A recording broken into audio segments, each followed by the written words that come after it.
अभी हाल के इतिहास को पढ़िए, इतिहास भी नहीं वर्तमान को पढ़िए। इंडोनेशिया में क्या हुआ, श्रीलंका में क्या हुआ श्रीलंका में याद है आपको? जनता ने राष्ट्रपति के घर को घेर लिया, राष्ट्रपति को भागना पड़ा श्रीलंका से। बांग्लादेश में क्या हुआ, प्रधानमंत्री को भागना पड़ा बांग्लादेश से। नेपाल में क्या हुआ, प्रधानमंत्री को भागना पड़ा नेपाल से। तो ये तो सीएमडी, जीएम, एडीजीएम यही ना है। अगर जनता चाहेगी ये भी बाप बाप करेंगे, जनता को चाहने की आवश्यकता है।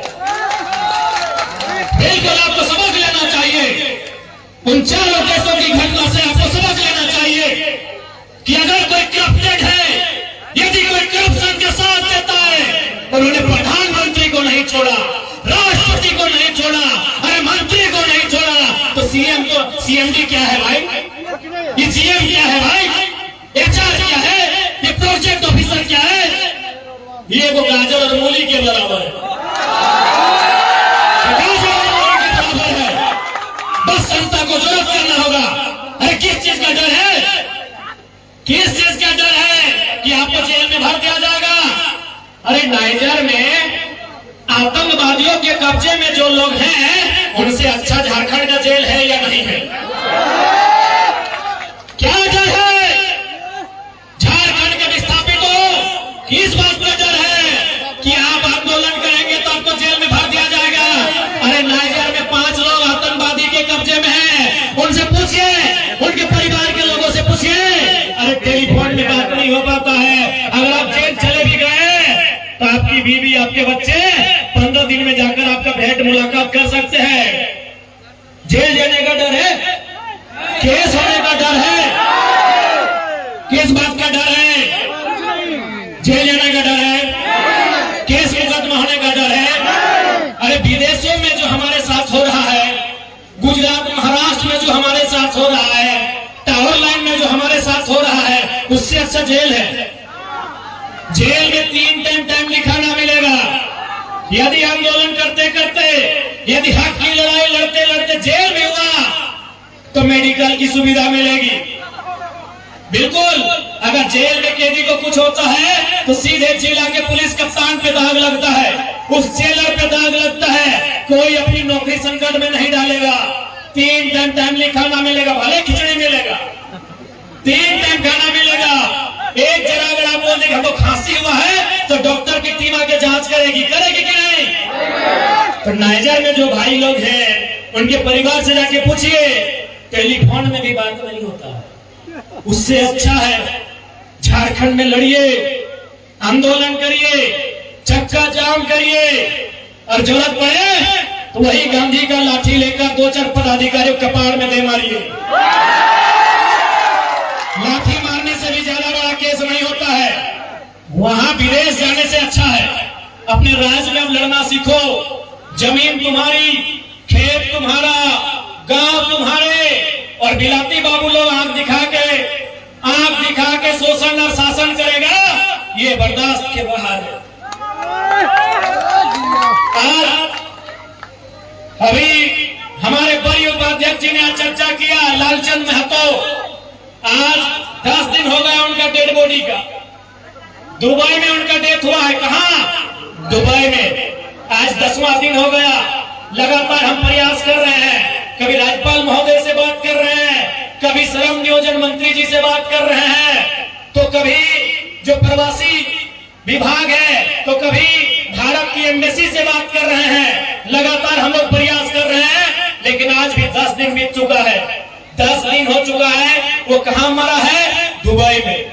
दुबई कहां है? आपको भी मालूम है, 7 समुद्र पार किधर है, आपको भी मालूम है कितना दूर है, आपको भी मालूम है। यानी मरने के बाद हमारा मृत शरीर भी इंतजार में रहता है कि कब अपनी गांव की मिट्टी में जाना नसीब होगा।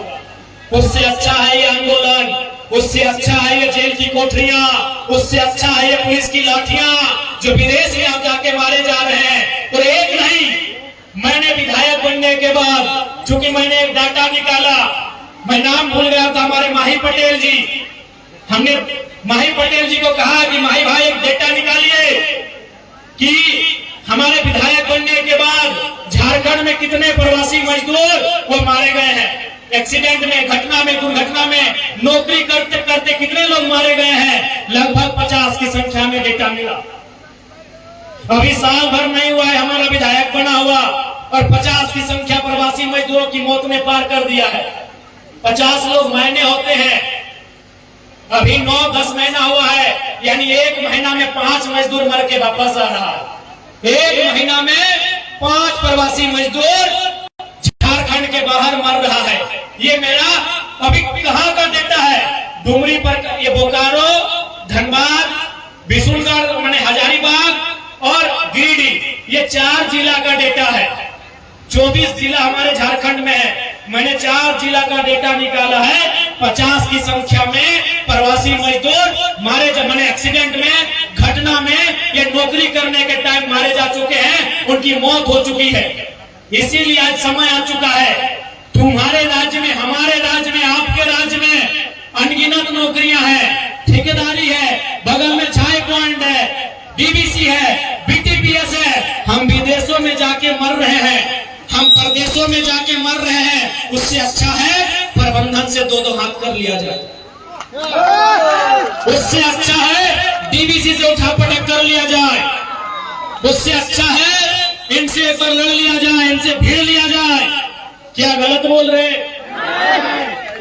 क्योंकि याद रखिएगा, यदि आप साधु नहीं हैं, यदि आप साधु नहीं बने हैं, तो भैया आपको अपने रोजगार की चिंता होनी चाहिए। रोजगार की चिंता किनको नहीं है? जो पारसनाथ में साधु बन के हैं, उनको रोजगार की चिंता नहीं है। जो पीर फकीर बन गए हैं, जिन्होंने संन्यास ले लिया है, उनको रोजगार की चिंता नहीं है। उनको कोई भरपेट भोजन देता है, वही उनके लिए काफी है। उसके बाद वो अपने ईश्वर हो, अल्लाह हो, जिस धर्म को मानते हैं उनका भजन कीर्तन करते हैं। लेकिन यदि आपका परिवार है, यदि आपकी पत्नी है, यदि आपका बच्चा है, तो रोटी की तलाश करनी होगी। आपको रोटी की तलाश करनी होगी। यदि आपका परिवार है, आपके बच्चे हैं, आपकी माता पिता हैं और आपका एक घर है, आप अगर सामाजिक जीवन जी रहे हैं, आप यदि गृहस्थ जीवन जी रहे हैं, तो आपको रोटी की तलाश करनी होगी, क्योंकि आप पेट को नहीं समझा सकते हैं, ये पेट की आग को बुझा नहीं सकते हैं। तो इसलिए मैंने कहा कि आज झारखंड को जरूरत है उलगुलान की, झारखंड को जरूरत है अपने हक अधिकार को लड़ाई लड़के लेने की। चाहे वो सामने वाला डीबीसी प्रबंधन हो या सीटीपीएस हो या बीटीपीएस हो, अगर हमारे हक अधिकार के बीच आएगा, यदि वो टकराएगा, तो इस बार उसे चूर चूर होना पड़ेगा। ये संकल्प हमें लेना होगा, ये संकल्प लेना होगा हमारी माओ बहनों, हमारी नारी शक्ति, ये संकल्प आपको भी लेना होगा। चूंकि आप भी जानते हैं, जब इन जमीनों पर, ये जो जमीन आप देख रहे हैं, जो शायद गोविंदपुर के गांव का है, जब वो जमीन था, वहां धान की फसल उगाई जाती थी, वहां साग सब्जी उगाए जाते थे, वहां खेती किया जाता था। उस समय महिला और पुरुष दोनों बराबर थे कि नहीं? अगर मर्द समाज, यदि पुरुष समाज हाल चलाने का काम करता था, तो महिला समाज रोपने का काम करती थी। यानी जब हमारे खेत थे, ये बात विशेषकर अपनी माओ बहनों से कहेंगे कि जब हमारे पास खेत थे, सम्मान बराबरी का था, महिलाओं को भी बराबरी का अधिकार था हमारे खेत में। लेकिन जब से फैक्ट्री बना है, नौकरी केवल मर्द लोग कर रहे हैं। इसलिए मैं प्रबंधन को यह भी कहूंगा कि आप व्यवस्था बनाइए कि महिलाओं को भी उनकी योग्यता, उनकी दक्षता और सुरक्षा और सुविधा के अनुसार नौकरी देने का काम करना होगा। क्योंकि विस्थापित केवल मर्द नहीं हुए हैं, विस्थापित महिलाएं भी हुई हैं। और सबसे ज्यादा अगर विस्थापन का दर्द किसी ने झेला है, तो महिलाओं ने झेला है। क्योंकि उस समय साग सब्जी होता था, तो मार्केट बेचने जाती थी, तो 2-4 रुपया बचा के रखती थी। दादी लोग नानी लोग हटिया जाती थी, साग सब्जी बेचने जाती थी, मकई बेचने जाती थी, भिंडी करेला झींगा बेचने जाती थी, बिलाती बैंगन बेचने जाती थी, तो 2-4 पैसा खुद अपना बचा के रखती थी कि नहीं। लेकिन जब से जमीन गया है, खेत खलिहान गया है, नौकरी अगर मिला है तो 90% तो उसको मिला है। इसलिए मैं ये भी कहूंगा कि प्रबंधन को नियमावली में संशोधन करना होगा, सरकारों को नियमावली में संशोधन करना होगा, कि महिलाओं को भी सोचना होगा कि जब वो विस्थापित होंगी तो उनको भी योगदान कैसे हो, उनका भी योगदान कैसे लिया जा सके, ये उनको सोचना होगा। इसलिए माताओं बहनों, आपको भी कहेंगे ये आंदोलन नए तरीका का है, ये आंदोलन नए दौर का है। इस बार आपको भी ये समझना होगा कि आपका काम केवल चूल्हा चौकी तक सीमित नहीं है, आपका काम केवल झाड़ू पोछा तक सीमित नहीं है, आपका काम केवल घर के आंगन तक सीमित नहीं है, आपका काम कल कारखानों तक पहुंचेगा। आपकी आवाज, आपके हक की आवाज इन कंपनियों फैक्ट्रियों तक भी पहुंचेंगी। आपको भी वहां अधिकार मिले, ये लड़ाई भी लड़ेंगे, विस्थापितों को अधिकार मिले, वो लड़ाई भी लड़ी जाएगी। इसलिए मैं डीवीसी प्रबंधन, चूंकि आज का कार्यक्रम डीवीसी प्रबंधन की उदासीन नीति के खिलाफ है, आज का कार्यक्रम डीवीसी का नजरिया जो रैयतों के प्रति है, जो नकारात्मक रवैया है, उस रवैये के खिलाफ है। डीवीसी प्रबंधन का जो व्यवहार रैयतों के साथ है, उस व्यवहार के खिलाफ आज का आंदोलन है, आज का कार्यक्रम है। इसलिए मैं डीवीसी के प्रबंधन को साफ चेताऊंगा कि मौत आपको भी आएगी, हमें भी आएगी। आप लाखों रुपए का सैलरी पा रहे हैं, आप अनगिनत सुविधाएं पा रहे हैं, और हम विदेशों में जाके मारे जा रहे हैं। हमारे मरने के बाद भी हमारा शरीर 10 दिनों के बाद हमारे गांव पहुंच नहीं पा रहा है। तो मरना यदि हमें हर हाल में है, इस बार उठा पटक होगा और आपके साथ होगा। डीवीसी प्रबंधन से बात को सुनते, आप झारखंड के लोग साधु नहीं है, साधु बनने का ठेका झारखंड ने नहीं लिया है। झारखंड के लोगों ने बुद्ध बनने का ठेका नहीं लिया है, झारखंड के लोगों ने नानक बनने का ठेका नहीं लिया है, झारखंड के लोगों ने गांधी बनने का ठेका नहीं लिया है। यदि अपने बाल बच्चों के पेट भरने के लिए, यदि अपने बाल बच्चों के पेट भरने के लिए चंडाल भी बनना पड़े, तो झारखंड के लोगों चंडाल बनना होगा। बिल्कुल, अगर अपने बाल बच्चों के पेट भरने के लिए आपको चंडाल भी बनना होगा, तो झारखंड के लोगों उस रास्ते को चुनिए। अब त्यागिए वो सरलता का रास्ता, अब त्यागिए वो गांधी का रास्ता। ये गांधी का रास्ता केवल झारखंड के लिए नहीं होना चाहिए। हम आदर करते हैं गांधी जी का, हम सम्मान करते हैं महात्मा गांधी जी का, लेकिन ये केवल और केवल शोषण का जो तरीका है, उस तरीके के हम खिलाफ हैं। इसलिए गांधी के उस विचार को हम मानेंगे जो विचार आप मानेंगे। यदि गांधी के विचार प्रबंधन आप नहीं मान रहे हैं, तो हम भी भगत सिंह का रास्ता अपनाएंगे। और इस बार आपसे 2-4 बात होगा, सीधा होगा, सीधा होगा। इस बार हम मानेंगे, किसी गांधी के उस लाठी को मानेंगे, हम गांधी के उस आदर्श को फिलहाल नहीं मानेंगे जो वो कहते थे कि एक गाल में कोई तमाचा मारे तो दूसरे गाल को आड़ देना चाहिए। ये तो आप 70 साल से कर रहे हैं। जमीन गया, आपने एक बित्ता मांगा, उसके बाद गांव उजाड़ दिया। बिना अधिग्रहण का आपने वो भी डंप कर दिया, बिना अधिग्रहण का आपने कंपनी का विस्तार कर दिया, बिना मुआवजा का आपने कंपनी का विस्तार कर दिया, बिना नौकरी दिए आपने अपने फैक्ट्री का विस्तार कर दिया।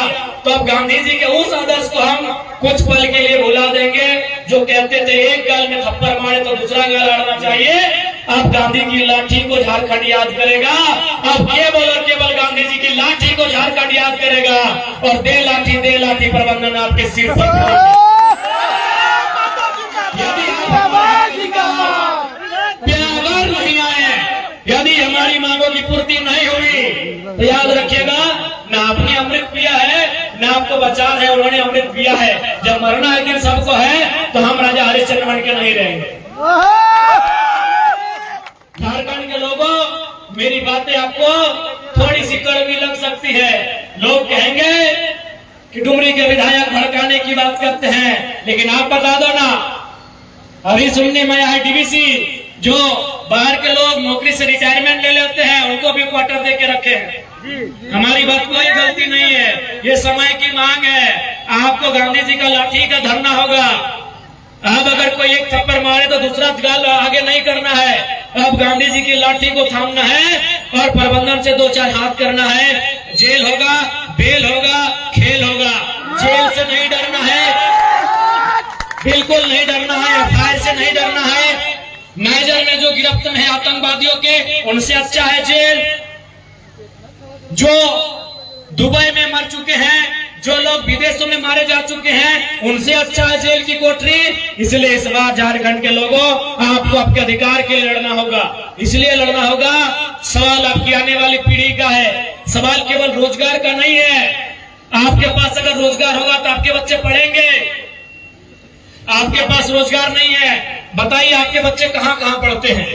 औरों के बच्चे डीएवी में पढ़ते हैं, औरों के बच्चे डिनोबली में पढ़ते हैं, औरों के बच्चे दिल्ली पब्लिक स्कूल में पढ़ते हैं, औरों के बच्चे कारमेल में पढ़ते हैं। बताइए विस्थापितों, कितने आपके बच्चे उन विद्यालयों में पढ़ते हैं? आप हमें बता दीजिए। आपके बच्चे वहां पढ़ते हैं सरकारी में, जहां तरकारी मिलता है लेकिन शिक्षा नहीं मिलती है।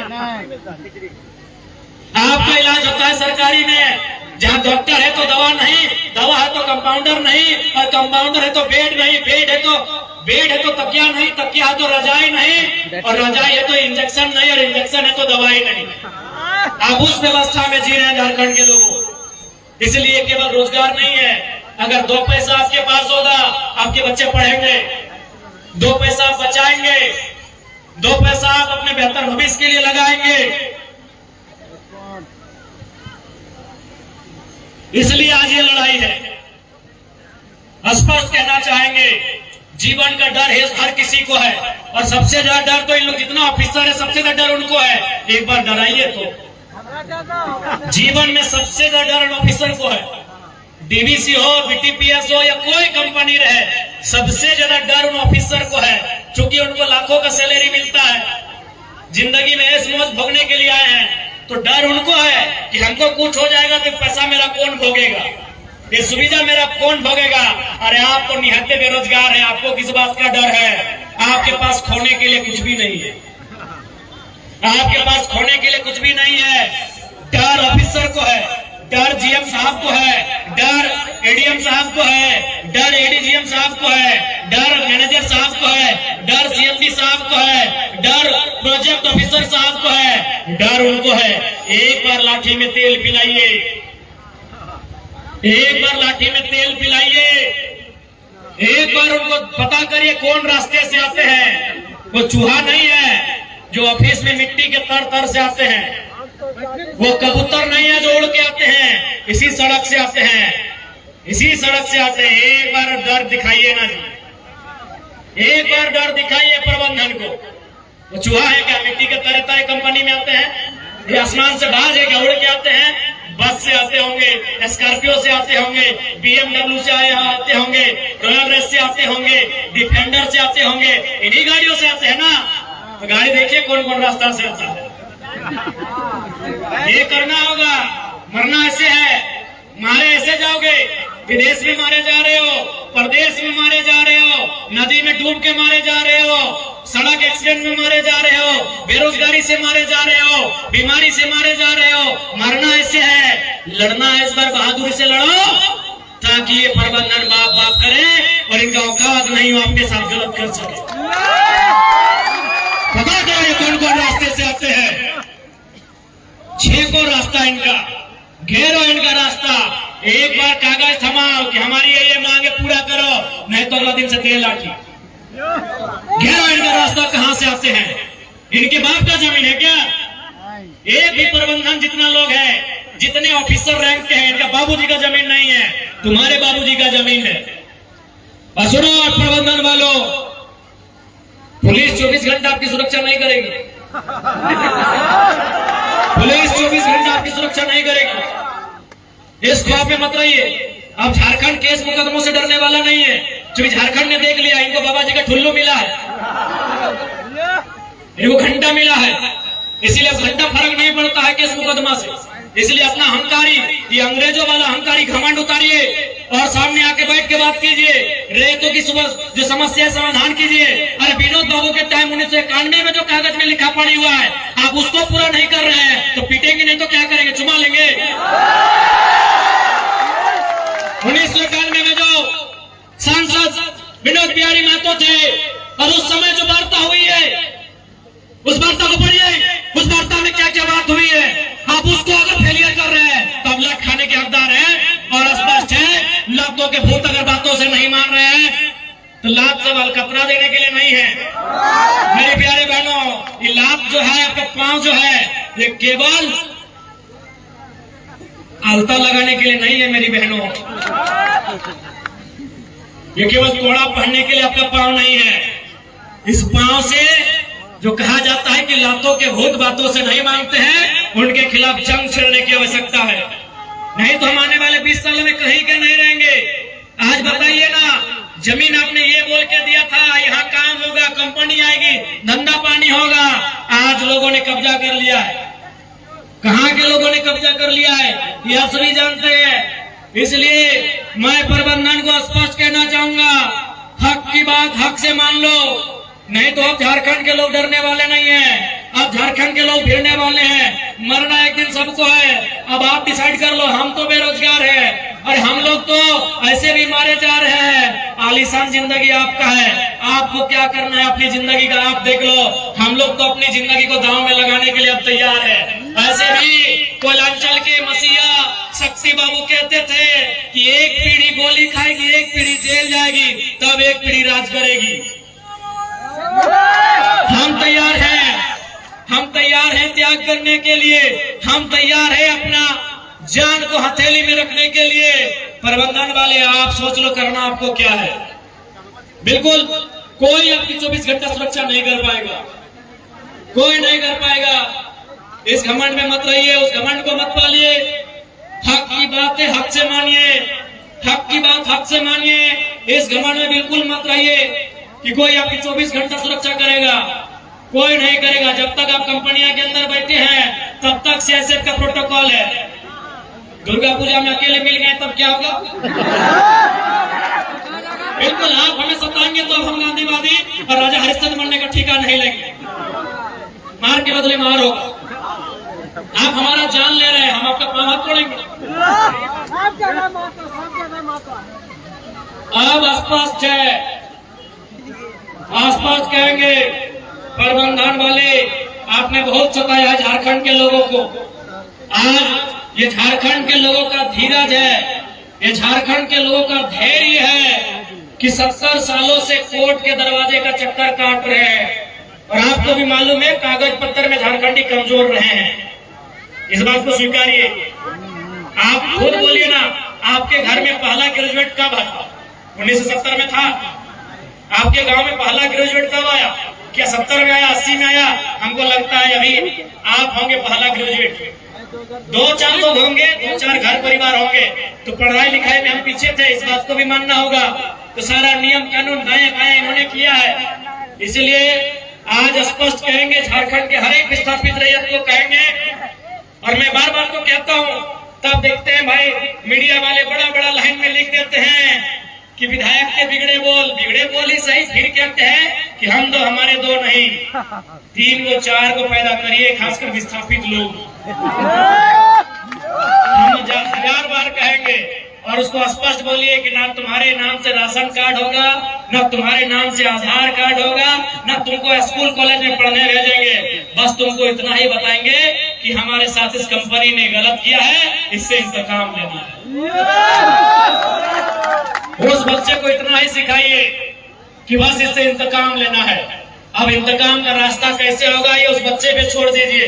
बहुत सारे लोग हमारी आलोचना करते हैं जब इस बयान को हम देते हैं, लेकिन वो हम और आप ना जानते हैं कि झारखंड के लोगों के साथ कितना छल हुआ है, कितनी पीड़ा हुई है, कितना दर्द हुआ है। जान भी गया, जमीन भी गया, गांव भी गया, खेत गया, खलिहान गया, और आज हम 10,000 की नौकरी के लिए भीख मांग रहे हैं। चूंकि हमारी बात जब हम बातों को रखते हैं, चूंकि बेरमो विधानसभा में खासकर ये एक माहौल बना दिया जाता है बाहरी भीतरी का।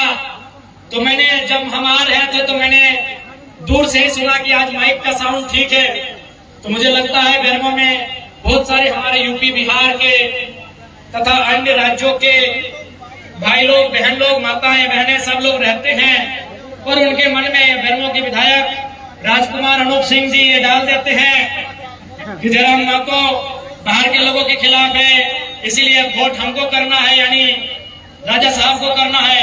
तो मैं आपको भी कहूंगा, अपने घर तक मेरी आवाज जा रही है। मैं पहले तो स्पष्ट कहना चाहूंगा कि पश्चिम बंगाल, बिहार, उड़ीसा, झारखंड को हम 4 सगा भाई मानते हैं, लेकिन आप भी जानते हैं बिहार वालों कि भाई भाई में झगड़ा होता है।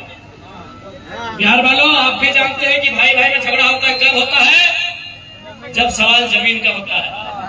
मेरे प्यारे बिहार के जितने भी लोग आज बेरमो में रहते हैं, मेरी बात अगर आपके कानों तक जा रही है, ठीक है, मेरी आलोचना करिए, मेरी शिकायत करिए, मेरे लिए नेगेटिव पॉइंट अपने माथे में रखिए, लेकिन मेरी बात एक बार सुन लीजिए। मेरे बिहार और उत्तर प्रदेश, गुजरात, बंगाल, जहां से भी लोग रहते हैं, मेरे भाइयों, मेरे अभिभावकों, मेरे नौजवानों, भाई भाई में झगड़ा होता है।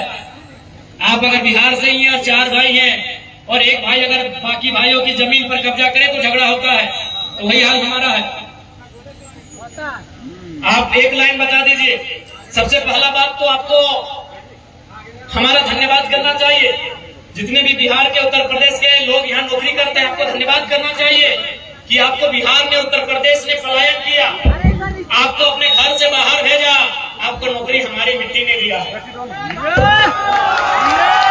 जितने भी बिहार, उत्तर प्रदेश के लोग मेरी बात सुन रहे हैं, जो ये लोग आपको, खासकर हमारे अनूप दादा, राजकुमार अनूप सिंह जी आपको, आपके कानों में ये बात भरते हैं, तो पहला लाइन आप जान लीजिए कि आपको तो धन्यवाद करना चाहिए कि आप उत्तर प्रदेश से, चाहे वो बेकारी रहे, बेरोजगारी रहे, या गरीबी रहे, या तनहाली रहे, आप अपने राज्य से छोड़कर आए, आप बिहार से अपने राज्य को छोड़ के आए, आपको शरण झारखंड की मिट्टी ने दिया, आपके बच्चों को अच्छी शिक्षा झारखंड की मिट्टी ने दिया, आपके बुजुर्गों को स्वास्थ्य सेवा का लाभ झारखंड की मिट्टी ने दिया, आपको नौकरी झारखंड की मिट्टी ने दिया, तो आपको धन्यवाद करना चाहिए। दूसरी बात, एक बात आप बता दो, मान के चलिए बिहार के भाइयों, उत्तर प्रदेश, गुजरात, बंगाल के भाइयों, यदि आपके पूर्वजों की जमीन किसी कंपनी ने 10 एकड़, 5 एकड़, 25 एकड़ लिया हो और आपके लात मार के भगा दे, तो आपको कैसा लगेगा? ये सवाल मैं बिहार के भाइयों से पूछ रहा हूँ, ये सवाल मैं उत्तर प्रदेश के भाइयों से पूछ रहा हूँ, जिनके मन में मेरे लिए नेगेटिव भर दिया जाता है। डीबीसी की जमीन किसकी है? आप बताइए मेरे बिहार और उत्तर प्रदेश के भाइयों, क्या वो जमीन आपकी है? आप ईमानदारी से बता दो, ईमानदारी से आप बता दो, क्या वो जमीन आपकी है? नहीं है, वो जमीन हमारी है। और आज कंपनी हमें लात मार के भगा रही है, तो बताइए क्या करते? अरे ये तो झारखंड है मेरे बिहार के भाइयों कि हम धरना दे रहे हैं। कसम से अगर ये बिहार होता ना, आप उनको उठा के पटक पटक के मारते। मेरे बिहार के भाइयों, अगर डीवीसी बिहार में होता, मेरे उत्तर प्रदेश के भाइयों, अगर बेरमो के कोयला के खदान बिहार, उत्तर प्रदेश में होते और आपको नौकरी में नहीं रखा जाता, कसम से पटक के वही मारते हैं, तो हम धरना दे रहे। ईमानदारी से बोलिए मेरे बिहार और यूपी के भाइयों, मेरी बात सुन रहे हैं, बताइए अगर आपकी जमीन में आपके पूर्वज, जो आप कहते हैं ना 12 बीघा में पुदीना बा, मेरे बिहार के भाइयों, आप कहते हैं ना 12 बीघा में पुदीना बा, ईमानदारी से बताइए अगर आपकी 12 बीघा की जमीन बीटीपीएस ले ले, आपकी 12 बीघा की जमीन डीवीसी ले ले और आपको नौकरी में न रखे, आप क्या करते? सही बोल रहे हैं, अगर बिहार होता ना तो एक एक को पदाधिकारी को लोग पटक पटक के मार देते। ये झारखंड है इसीलिए धरना दे रहे हैं, ये झारखंड है इसीलिए कोर्ट कचहरी जा रहे हैं। मैं बिहार के भाइयों से पूछ रहा हूँ, क्योंकि बेरमो में आज चोंगा का आवाज बहुत दूर तक जा रहा है, मुझे आपसे कोई शिकायत नहीं है, ना कोई शत्रुता है। आपको बिल्कुल, हमने बोला 4 लोगों को हम अपना सगा भाई हम लोग मानते हैं, पश्चिम बंगाल, बिहार, उड़ीसा और झारखंड। उत्तर प्रदेश को हम लोग फुफेरा भाई मानते हैं। हाँ, उत्तर प्रदेश वाले भाई आप लोग फुफेरा भाई हैं, बिहार वाले हम लोग सगा है। बिहार हमारा मंझला भाई है, उड़ीसा हमारा सैंजला है और हम झारखंड सबसे छोटे हैं, क्योंकि हम, इतिहास यही कहता है कि हम लोग बंगाल प्रेसिडेंसी का हिस्सा थे। 4 प्रदेश पश्चिम बंगाल, बिहार, उड़ीसा और झारखंड, ये इतिहास में अंग्रेजों के कालखंड में, मुगलों के समय में लगभग बंगाल प्रेसिडेंसी का हिस्सा था। इसीलिए हम संवैधानिक जो देश हमारा बना, कहीं ना कहीं अंग्रेजों की भूमिका है, तो हम अंग्रेजों के कालखंड से ही मानते हैं। आप हमारे बड़े भाई हैं और आपसे हमारा झगड़ा उस समय होगा जब हम आपका हिस्सा मांगेंगे, आप हमारा हिस्सा पे नजर गिराएंगे, झगड़ा होगा। आप मेहमान बन के आएंगे, स्वागत होगा, बिल्कुल स्वागत होगा। और आज भी तो हम कहते हैं, हम 75% मांग रहे हैं, 25% में बिहार के लोग आए, स्वागत है। उत्तर प्रदेश के लोग आए, स्वागत। एक बार आप दिल में हाथ रख के देखो, बिहार के भाइयों एक बार ईमानदारी से बोलो, यहाँ जो ठेका मिलता है, नौकरी छोड़िए, कई को झारखंडी को मिलता है। उत्तर प्रदेश के ठेकेदारों, बिहार के ठेकेदारों, यार कुछ भी करो, मानवता है ना, मानवता है तो दिल में हाथ रख के बोलो, तुम्हारा जमीन नहीं, तुम्हारा गांव नहीं, और तुम यहाँ करोड़ों का ठेका लेते हो और हम धूल फाँकते हैं। बताओ गलत है कि नहीं है? बताओ हमारी लड़ाई सही है कि नहीं है? ये सवाल हम बिहार और उत्तर प्रदेश से पूछेंगे कि हमारी लड़ाई सही है या नहीं है। आप अपने घरों की खिड़कियों से सुन रहे हैं मुझे, बाहर आकर जवाब दीजिए कि हमारी लड़ाई सही है या नहीं है। अरे हमें ठेका नहीं मिलता है, ठेका भी उत्तर प्रदेश के भाइयों आप लेते हो। और मेरे प्यारे बिहार के भाइयों, अभी तेजस्वी जी क्या नारा दे रहे हैं? Domicile policy 100%। क्योंकि आपको भी मालूम है, दो राज्य कब आपस में टकराते हैं? जब एक राज्य दूसरे राज्य पे उनकी नौकरियों में, उनके संसाधनों में चढ़ाई करता है। आज बिहार में, बिहार से ज्यादा उत्तर प्रदेश के लोग नौकरियां करने लगे हैं। इसीलिए बिहार में भी नारा गूंज रहा है कि नौकरी बिहारी को दो। गूंज रहा है कि नहीं गूंज रहा है? तो अगर झारखंड में वो नारा गूंजे तो क्या गुनाह है? आपको मालूम है कृष्णा नदी है कि कावेरी है भाई, जिसमें महाराष्ट्र और कर्नाटक आमने सामने होते हैं? कावेरी है। हाँ, पढ़ने लिखने चूंकि हम लोग भी बहुत दिन पहले पढ़े हैं, जब कॉलेज में थे तब पढ़े, थोड़ा भूल गए। आप याद करिए, कावेरी नदी है ना, नए मीडिया वाले भाई लोग कह रहे हैं। हाँ, कावेरी है। दो स्टेट आमने सामने आते हैं, महाराष्ट्र और कर्नाटक। क्यों आते हैं भाई? हक की बात आती है तब आते हैं। तो इसलिए ये कोई गलत फहमी मत रहिए कि बिहार झारखंड की लड़ाई है, ये हक की लड़ाई है। जब जब हक की बात होगी सामने आएंगे। अभी बिहार इसलिए सड़क पे है, बिहार के नौजवान, कि उत्तर प्रदेश के लोग वहां नौकरी ज्यादा करने लगे हैं। बिहार के लोग उनका विरोध करने लगे, करेंगे, क्योंकि बिहार बिहारियों का है। तो वही हवा तो हम भी कहते हैं झारखंड झारखंडियों का है, तो फिर जरा मां को गुनहगार हो जाता। वही बात तेजस्वी जी बिहार में कर रहे हैं। मेरे प्यारे प्यारे प्यारे बिहार के भाइयों, वही बात तेजस्वी यादव बिहार में कर रहे हैं कि बिहार में पहला हक बिहारियों का।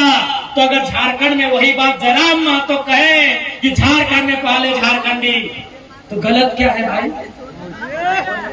इसीलिए दो स्टेट कभी आपस में टकराते हैं जब हक अधिकार की बात आती है।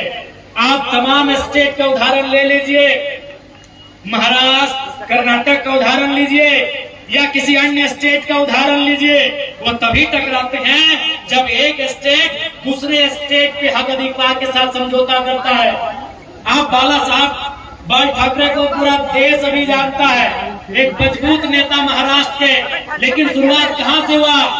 न जब मद्रास के लोग महाराष्ट्र में हावी हो गए, मद्रास के लोग हर एक जगह हावी हो गए, महाराष्ट्र में मद्रास के लोग हर एक जगह हावी हो गए, तब बाल ठाकरे आके बोले कि महाराष्ट्र मराठी मानुस का। क्या गलत बोले भाई? क्या गलत बोले? महाराष्ट्र मराठी मानुस का पहले, फिर आइए जो आना है। तो ठीक उसी प्रकार झारखंड में झारखंडी फर्स्ट। और हमने ईमानदारी से बताइए तो क्या किसी बिहार के प्रोफेसर का हमने विरोध किया है? क्या उत्तर प्रदेश के किसी डीसी या एसपी का हमने विरोध किया है? नहीं, चूंकि वो ए ग्रेड की नौकरी है, वो ए ग्रेड की नौकरी है, वो देश स्तर में कोई कहीं से आ सकता है। भैया अगर चपरासी में भी आप चले आएंगे तो बताइए छोटा भाई विरोध करे कि नहीं करे? इसीलिए मेरा ये सवाल मेरे बिहार के भाइयों से है, आप उत्तर दे दो, अपनी बालकोनी से बाहर आओ। और ईमानदारी से बोल रही है, जो बालकोनी आप देख रहे हैं वो भी हमारी जमीन पे है। फिर भी हम लोग को गाली देते हैं, फिर भी हम लोग को गाली देते हैं।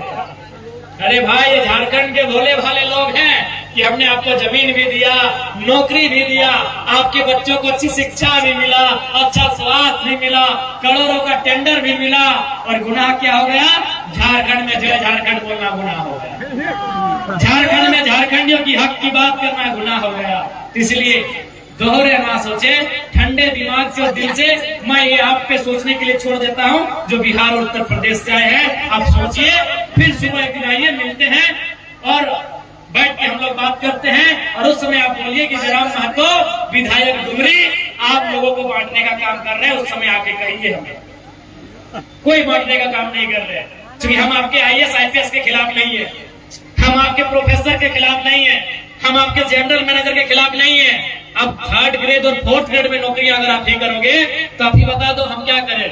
हम अपने गांवों को लेकर दामोदर नदी में विसर्जन कर दें? हम अपने भाइयों को बहनों को लेकर नदी में जल समाधि में चले जाएं? बताइए, आप बताइए ना कि हमने किसी DC को जाके उसके दफ्तर के बाहर नारा लगाया हो कि DC साहब गो बैक, SP साहब गो बैक, प्रोफेसर साहब गो बैक, मैनेजर साहब गो बैक, क्या नारा लगाया है? नहीं लगाया है। अरे अब 3rd ग्रेड 4th ग्रेड में आउटसोर्सिंग में आप लोग आ जाएंगे, भर जाएंगे, तो कोई भी प्रतिकार करेगा। आप अच्छा कहिए, बुरा कहिए, ये आपकी सोच पे निर्भर करता है, ये आपकी सोच पे निर्भर करता है। इसलिए मेरा ये भाषण समर्पित है बिहार और यूपी के भाइयों के लिए, बंगाल के भाइयों के लिए, और जो भी अन्य प्रदेशों के भाई रहते हैं, बहन लोग रहती हैं, गार्जियन लोग रहते हैं, उनके लिए मेरा ये भाषण समर्पित है। आप मेरे इस भाषण को सुनिए और आप खुद डिसीजन लीजिए कि जयराम महतो की आलोचना करने से पहले एक बार सोचना चाहिए आपको कि हमने आपको क्या दिया, ये सोचना चाहिए आपको। इस राज्य को हमने किन परिस्थितियों में बनाया, किन स्थितियों में बनाया, ये आपको सोचना चाहिए। मैं उम्मीद करता हूं कि आज बिल्कुल साफ साफ और इसे मैं हिंदी में भाषण दे रहा हूं, हम लोकल अपना क्षेत्रीय भाषा में भाषण नहीं दे रहे, क्योंकि मैं चाहता हूं कि बेरमो में चारों तरफ मेरे बिहार भाई बहन लोग रहते हैं। आप लोग सुने, एक बार सुने, आप उसके बाद अपनी प्रतिक्रिया का जो भी है, वोट देना ना देना तो 29 का बात है, वोट देना या ना देना 29 का बात है, लेकिन मेरे विचारों के आप जरूर सुने कि मैं आपसे कहना क्या चाहता हूं और ओरिजिनल में लड़ाई क्या है। जैसे हम खतियान की बात करते हैं, तो खतियान का मतलब किसने आपको कहा कि जिसके पास खतियान नहीं वो छोड़ के चला जाए? किसने कहा भाई? किसने कहा? किसी ऐसे व्यक्ति ने, रिस्पॉन्सिबल व्यक्ति ने कभी ये कहा जिसके पास खतियान नहीं है वो छोड़ के चला जाए? किसने कहा बता दो। और खतियान, जो खतियान का नारा झारखंड में गूंज रहा है, खतियान यानी स्थान नीति, खतियान के आधार पर स्थान नीति, क्या है इसका मतलब? इसका मतलब ये है कि वो स्थान नीति बनेगी और उसको इंक्लूड किया जाएगा नियोजन नीति में, और नियोजन नीति में इंक्लूड किया जाएगा मतलब कि जो झारखंड की नौकरियां होंगी, जो झारखंड नाम की नौकरियां होंगी, उनमें झारखंडियों को विशेष सुविधा, विशेष आरक्षण दिया जाएगा। उसमें ये थोड़ी कहा गया कि आप व्यापार नहीं करेंगे, आप व्यवसाय नहीं करेंगे, आप कोई काम धंधा नहीं करेंगे, आप कोई दुकान नहीं खोलेंगे, आप कोई टेंडर नहीं भरेंगे। कहा गया क्या भाई बताओ? तो इसलिए भ्रम को और भ्रांति को ना पालें। इस बात को इतना जानिए कि हम लोग इतिहास में 4 भाई थे, आज मनमुटाव है, और मनमुटाव का कारण यही है कि आप लोगों ने चढ़ाई किया है हमारे हक अधिकार पे। ये हम कहने से नहीं डरते हैं, वोट देना ना देना अलग बात। हम 4 भाई थे, 1912 में आप बने, 1912 में बिहार बना, 1936 में उड़ीसा बना, 2000 में झारखंड बना। लेकिन आप चले जाइए, मैं बिहार के भाइयों से कहूंगा, क्या बंगाल में जाके आपको वो सम्मान मिला? नहीं मिला। उड़ीसा में जाके आपको वो सम्मान मिला? नहीं मिला। आपको सम्मान अगर कहीं मिला तो केवल झारखंड में मिला। वही बात मैं बंगाल उड़ीसा वालों से भी कहूंगा कि आपको बिहार में सम्मान मिला? नहीं मिला। क्या नहीं मिला? केवल कहीं मिला तो झारखंड में मिला। क्यों? ना छोटा भाई और ललवा। हालांकि वो नारा है, लेकिन ना बोलो 2-4 को हमने भाषा बना छोड़ दी।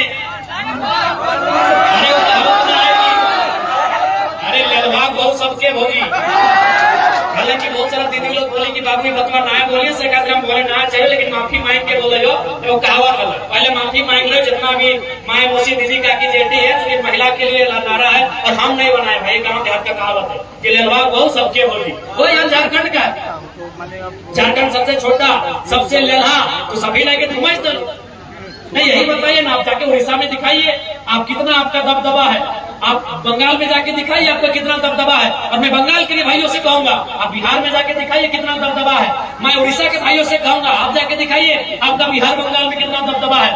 केवल आप झारखंड में नजर गड़ा के बैठे हैं, ये आपको भी सोचना चाहिए, आपको भी इस बात को मानना चाहिए कि हमारी लड़ाई वाजिब है, हमारी लड़ाई जेन्युइन है, हमारी लड़ाई पूरी पॉइंट है। इस बात को हर किसी को मानना चाहिए। और अंत में मैं पुनः आज के इस कार्यक्रम में प्रबंधन को स्पष्ट कहूंगा। नेक्स्ट वीडियो में मिलते हैं। जय हिंद।